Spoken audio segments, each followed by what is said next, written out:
What's up guys, welcome back or to the channel. My name's Mike and today we're with my 2021 Nissan Rogue again, and we're going to be going over the top 10 things or the 10 things that have gone wrong, I had to fix, or are falling apart and are just quality issues with this vehicle.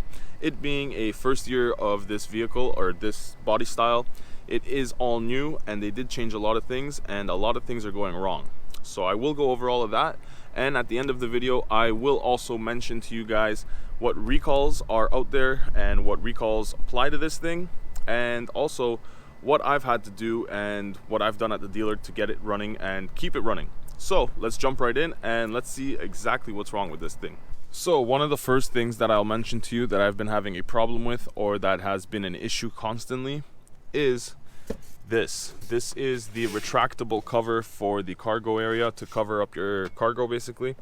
And you can see it has like a little lip here and it latches itself in sort of like that, so that instead of it just sitting there flat, you can get it to kind of have that little bit of space and it sits there like that. Problem being is when you're driving down the road, anytime you go over an uneven surface, it kind of makes a noise and it squeaks and it just gets super annoying. And that's why I leave mine unlatched. It doesn't really bounce around as much. When it's like this, it loves to just squeak and make noise. I don't know if it's the plastic on plastic in here or if it's the material in there. Whatever it is very, very annoying. Now I know that seems like a little thing, it seems like nothing crazy, but here is the next issue, and it is the roof.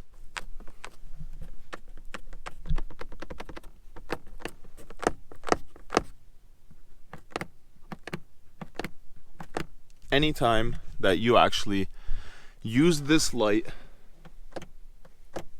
touch anything on the roof or close to the ceiling, it makes a noise like it's coming off and unpeeling. And you can see just how much this one moves compared to this one. This one's nice and tight, still makes that sticky noise, but it's not nearly as bad. You can see it does it up here in the front, and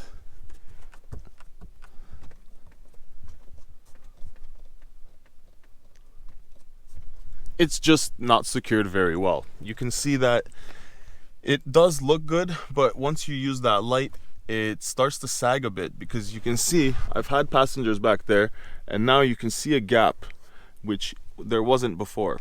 So the ceiling is starting to sag and it's starting to unglue itself, I guess you can say, from the ceiling or from the roof. The next quality issue is the dash, and I've had this vehicle since February. You can see it shouldn't really be peeling like this and it shouldn't be lifting like this, but it's already starting to peel and lift, and you can see it's gonna get worse, and eventually this thing is gonna look like a wave. It's already starting in little areas, and I don't live in a hot climate. I live in Canada, so it's not like we get crazy temperatures. We do get up to the 30s and 35s in the summer, sometimes even the 40s, but it's not like I'm leaving this thing out in the sun all day long. It doesn't live out in the sun like that, so it shouldn't really be happening already. That's something that you see on a vehicle with maybe 10 years age on it. The next thing is the screen. The screen loves to freeze, loves to get stuck. It doesn't always work when you want it to. You can see I'll press a button, it kind of lags behind, and sometimes I'll go to use something and it'll just completely freeze on me and I'll have to reset the screen. There's also been instances where the screen just totally turns off and it doesn't turn back on at all, and you'll have to reset the vehicle or hold down the power button for 20 seconds to reset the screen. And it's just annoying, and I think that's something that can be easily fixed and something that they can definitely update. But this is an issue in a lot of Nissan vehicles, starting from probably around 2018. Whenever they changed to this system, it's been nothing but issues. And I actually have a video on my channel about that screen not working and how to fix it. So if you guys have ever experienced that, there's definitely a video there. I just told you guys how to fix it, but that is a very popular video. A lot of people have actually experienced that issue, and I'm actually surprised that a lot of different Nissan vehicles are still going through this same issue. And number 5, my key doesn't like to read. It doesn't like to read a lot of the time. Sometimes I will remote start the vehicle. I'll get to the vehicle and I have the buttons on the side of the door to unlock the actual car. I'll press the button. The second I pull the door handle open, the car shuts off. So it read that I had the key in my pocket enough to unlock, but the second I open the door, it turns itself off. Okay? Sometimes it'll let me in and it doesn't turn itself off. And then the second I go to press the button, it turns itself off because it doesn't recognize I have the key in my pocket. Or if the vehicle isn't remote started and I hop in and I go to start the vehicle, I can press that button like 5-10 times some days and it doesn't do anything. I'll have to take the key out of my pocket and press it with the key.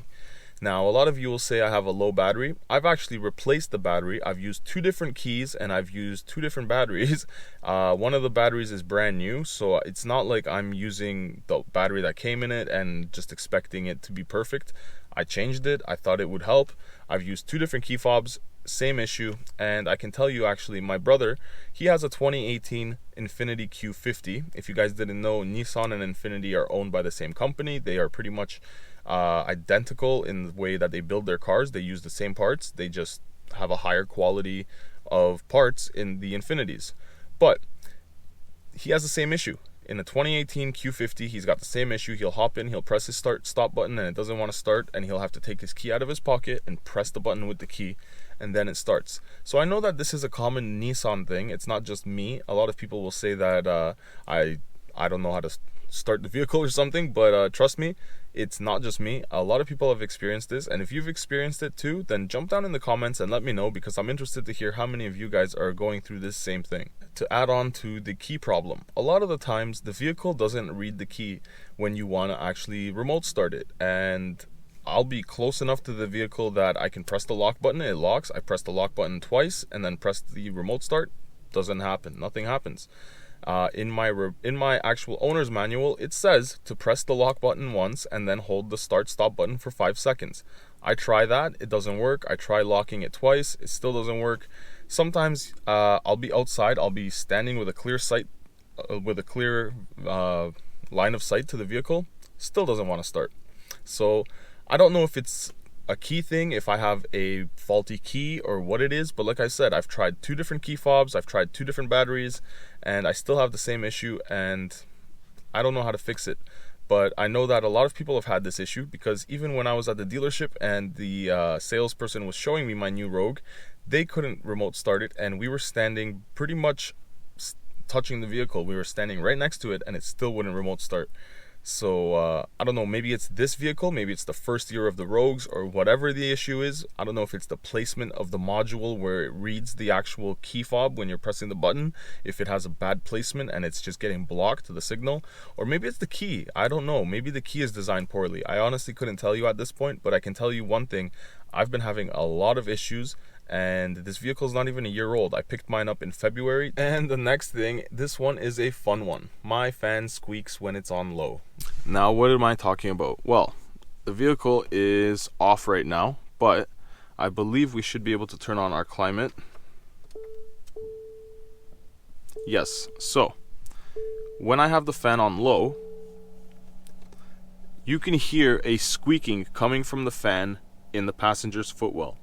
And it's a constant squeaking, it doesn't go away, and it is very annoying. Even with the music on and while you're driving, the pitch of it, you can still hear it squeaking. I don't know if other people are experiencing this, but I'm telling you, there is a squeaking coming from the footwell.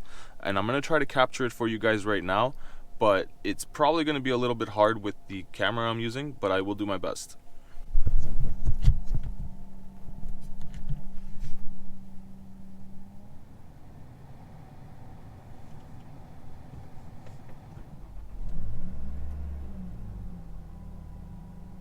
No fan, and I'm going to turn the fan on right now.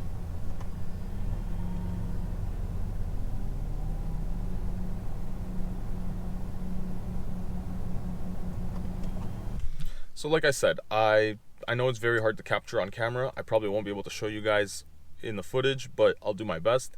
I don't know how the footage came out, but I will do my best to kind of amplify that sound for you so you can hear it. But I'm telling you, it is annoying. I drive around all day long and I will open the window even when it's raining just so I don't have to listen to that, so that I can get fresh air that way instead of using the actual HVAC in the car, because it gets super annoying. Number 8, my rear wiper doesn't stay on. I don't know if this is a design or if this is a fault or what the issue is, but I'll show you guys what I'm talking about. So I'll start the vehicle and you can see behind me the rear wiper. So I'll turn the rear wiper on. So I'll turn my rear wipers on.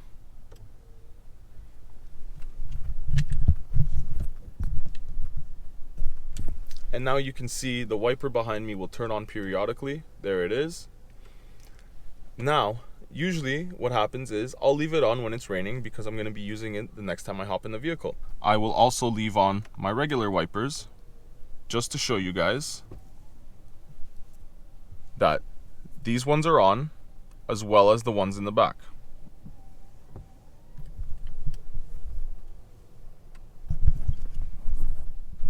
So there you can see both wipers are on. Now let's turn the vehicle off. Vehicle is off.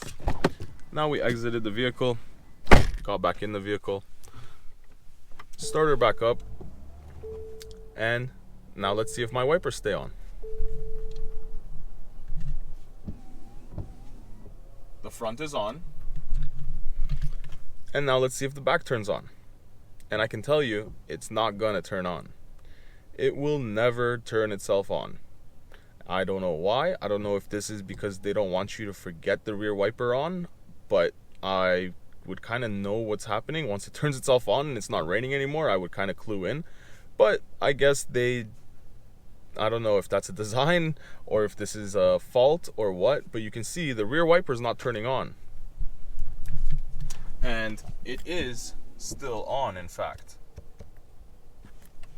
So I really don't know what that issue is, why it would be like that, but it is kind of annoying because if it's raining and I turn my wipers on, I would expect them to stay on when I get out of the vehicle and get back in the vehicle. I don't want to be fiddling with it every single time. Like I said, it is a small inconvenience, but it is something that I have noticed and something that I don't think that should be there. Now, number 9, there is a service bulletin. I had an error message on my vehicle many times. I'll show you it right now. And you can see that error message came up basically out of the blue for me. Basically, I've had it come up like 3 or 4 times while I was loading the vehicle and the vehicle was off in park and I was outside the vehicle. I would hear a loud beeping, and when I looked at the dash, I had that message appear. And I was thinking to myself, I don't understand why it would tell me that, because I'm on a level surface and the vehicle is parked. I don't have the parking brake applied, but it is in park. So whatever the case may be. So one day I actually drove it and went to go put it in park, and the vehicle wouldn't go in park. The second I pressed park, it gave me that error message, and all the lights on the dash came on, my check engine light came on, and the vehicle went into neutral. I wasn't able to shift into reverse, drive, park. I wasn't able to select the gear in manual mode. Nothing worked.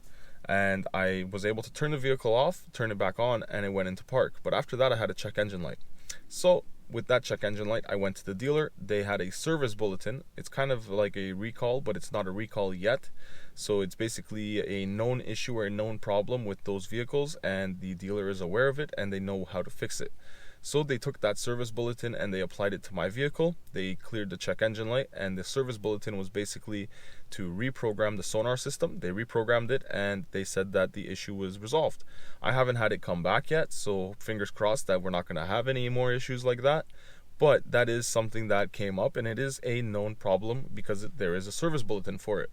That being said, there are 4 recalls out for this vehicle currently. The first recall that was out, I believe, was for the child restraint system. The crossbar in the back behind the seats on the passenger seats in the rear wasn't welded in properly. So when you put in a child seat and you use the child restraints, it is possible that that piece can come out and it can become loose or dislodge in an accident because it's not welded properly. And that's definitely concerning, especially if you have children or if you're actually using the vehicle.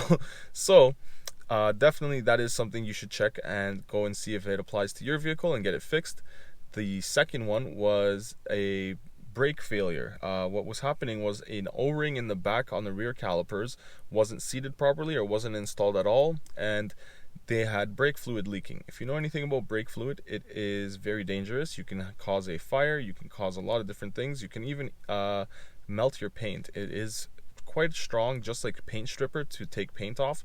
So rear brake caliper leaking on a brand new vehicle is a no-no, and that is definitely something you should also check to see if it applies to your vehicle and get it fixed.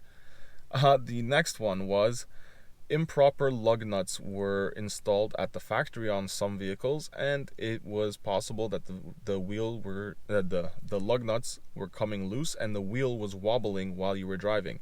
Again, that's a big no-no. That's not something you would want to experience yourself. So definitely that's something you should also get checked out. And the last service bulletin, or the last recall, I believe was for, and the last one I just had to look up again, it was fuel system delivery hose. The fuel hose may not be secured in the proper position, and the fuel tank locking ring may not be fully seated. Yeah, so basically another one that's going to cause a fire, and that's not a good thing. It's definitely concerning. It's definitely not something that you want to experience. What else can I really say? Hopefully these aren't something that applied to your vehicle. I checked my VIN number and none of these actually applied to my vehicle, luckily. So hopefully you guys are lucky as well and you don't have to experience any of this.